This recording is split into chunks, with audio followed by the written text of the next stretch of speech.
राम राम किसान साथियों, आप सभी को दीपावली पर्व की बहुत बहुत शुभकामनाएं। बदलते मौसम के अंदर अपने पशुओं की देखभाल कैसे करें, इन्हीं सब विषयों को लेकर के आज हमारे साथ उपस्थित है डॉक्टर सुभाष जी बाबल, पशु चिकित्सा अधिकारी।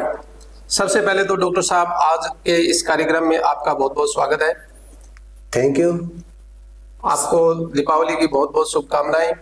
हाँ, सभी को मेरी तरफ से भी दीपावली की हार्दिक शुभकामनाएं।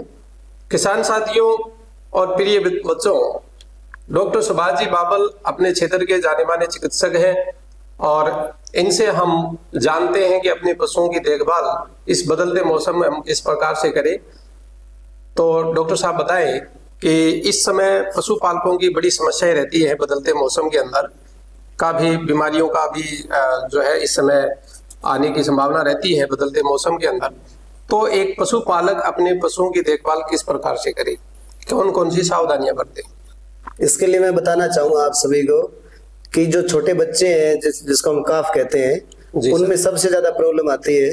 तो उसकी मोर्टिलिटी मतलब मृत्यु दर से बचने के लिए सर्दी के मौसम में निमोनिया एक सबसे भयंकर प्रॉब्लम है। इसमें काफ निमोनिया जिसको कहते हैं, जिसकी चपेट में आने के बाद में उसकी इम्यूनिटी पावर नहीं होती। 3 महीने तक उसका जो रूमन बोलते हैं, पेट का जो भाग बोलते हैं, वो पूरा विकसित नहीं होता।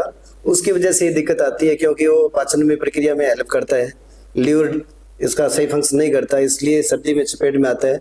तो केयरिंग के लिए बहुत जरूरी है। जो पशु का जो खीस जिसको बोलते हैं, जस्ट पार्चुरेशन के बाद में जो खीस की मात्रा है, दूध की मात्रा है, उसके ऊपर कोई कंजूसी न बरते।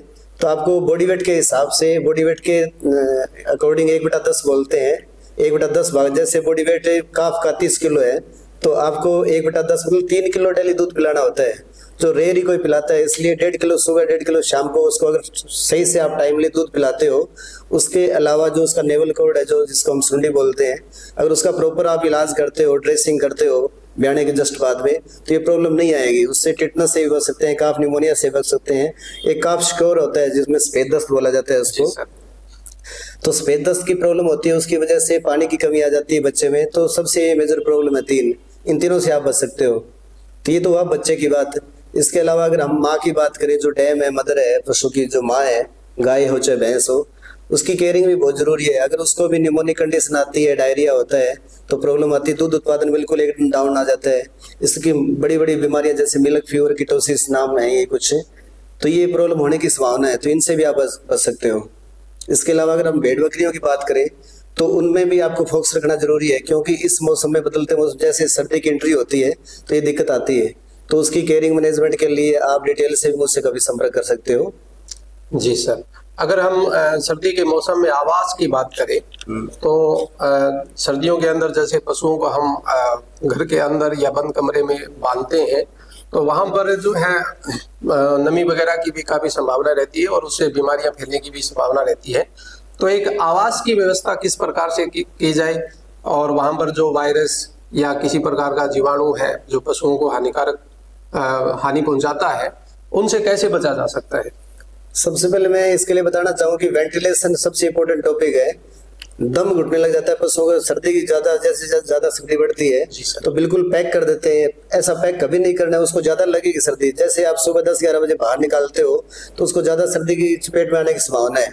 तो वेंटिलेशन सबसे ज्यादा जरूरी है। उसके अलावा जो नीचे जो उसका जो फर्श है वो बिल्कुल ऐसे सॉफ्ट चिकना नहीं होना चाहिए, वो रफ होना चाहिए। उसमें गद्देदार आप थोड़ी का जो कचरा है वो डाल सकते हो। उसके अलावा जो नाली है वो ड्रेन का सिस्टम बिल्कुल सही होना चाहिए, फ्लो में होना चाहिए। 1-1.5 इंच है, आगे से नीचे होना चाहिए नाली। उसके अलावा जैसे दिन में बात करें तो उसको गर्म पानी से आप नहला सकते हो। वेंटिलेशन के धूप में रखना चाहिए पशु को। जी सर। और अगर टीकाकरण की बात करें हम तो पशुपालकों के लिए वैसे तो टीकाकरण शायद मानसून से पहले होता है। हाँ। फिर भी अगर किसी पशुपालक ने अगर अपने पशुओं का टीकाकरण नहीं करवाया है तो उनको किस प्रकार की अभी सावधानी रखनी चाहिए? इसमें मोस्टली गाय भैंस की हम बात करें तो HSVQ FMD 3 बड़ी बीमारियां हैं। इसमें से 2 बैक्टीरिया से होती हैं, 1 वायरस से होती है।